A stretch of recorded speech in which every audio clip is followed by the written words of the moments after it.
Kremtohet dita e lirisë së shqiptarëve në New York. Në 3 maj, komuniteti shqiptar në New York u mblodh në parkun Kensington Dam Plaza në Westchester për të kremtuar ditën e lirisë së shqiptarëve dhe për të nderuar 36 vjetorin e trashëgimisë së Nik Marash Mërnaça, i njohur si një nga figurat e guximshme të mërgatës antikomuniste shqiptare. Aktiviteti u organizua nga shoqëta kulturore artistike Kelmendi, familja Mërnaçaj dhe zyra e ekzekutivit të qarkut Westchester.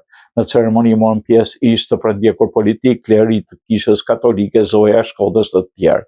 Nik Marash Mërnaçaj humbi jetën tragjikisht në moshën 31 vjeçare teksa kthehej nga protesta shqiptare kundër regjimit komunist të Tiranës, mbajtur në Detroit me 21 janarin 1990. Më vonë në vitin 93 u nderua nga presidenti i atëhershëm Sali Berisha me medaljen Martir i Demokracisë. Ceremonia nisi me himnet kombëtare të kënduar nga Mikela Nonaj, Besa e Nik Mërnaçaj, më pas të pranishmit mbajtën një minutë eshtje për të rënët për liri e demokraci. Dita për kujtimore u bekua nga Çakoni Marash Shkreli dhe u moderua nga Sokol Smale dhe Valbona për Preldaka. Folësit Nazoveliu, Agim Rexhaj, drejtone Marash Shkrelit sollën kujtime nga rezistenca shqiptare kundër diktaturës komuniste. Një nga momentet prekse ishte fjala e avokatit Michael Mërçanaj, biri i Marash Mërçanaj, i cili falenderoi pjesëmarrësit për nderimin e babait të tij.